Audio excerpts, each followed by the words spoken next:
Well, hello there. Once again, we're back here at this season of sharing. What would that be like without me sharing with you this classic poem, passed down from generation to generation? I'd like to read from you now a Randy Duncan Band Christmas, a classic for generations. 'Twas the night before Christmas, when all through the land no one was rocking, for sure not this band. The stockings were hung by the chimney with care, for later that night Scott was surely to wear silky. Randy was nestled all snug in his bed, while visions of naked bums danced in his head. And Laura was certain and gave Gina a tap, and they quickly changed out of their black leather chaps. When out on the lawn there arose such a clatter, Randy tried to get up, but this year was much fatter. He rolled through the window in not much of a dash, as Scott pranced down the hall in a pink frilly sash. The moon on the breast of the new fallen snow gave the luster of midday to objects below. When what to their wondering eyes did appear but Skid Row with all of their gear, with a little old driver who could barely talk, I knew in a moment it must be St. Bach. It wasn't the Eagles that brought them their fame,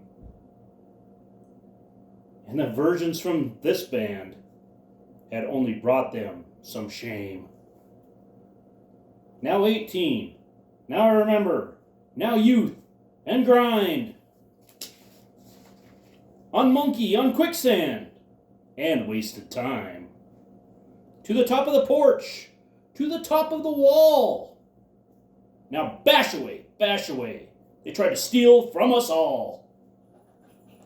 So up to the housetop the chorus came through.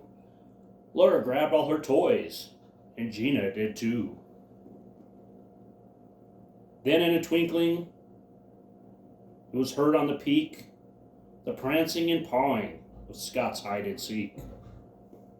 Randy drew in his head and was turning around, but was having trouble because he was so round. Bach was dressed all in fur from head to his toes, and his clothes were all tarnished from fighting Axl Rose.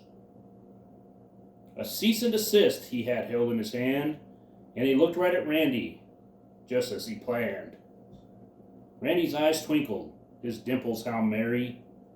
His cheeks were like roses, and he looked like a fairy.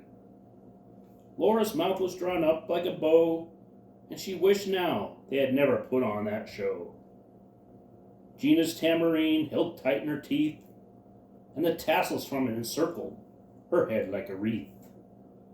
Randy had a broad face and a little round belly that shook when he laughed like a bowl full of jelly.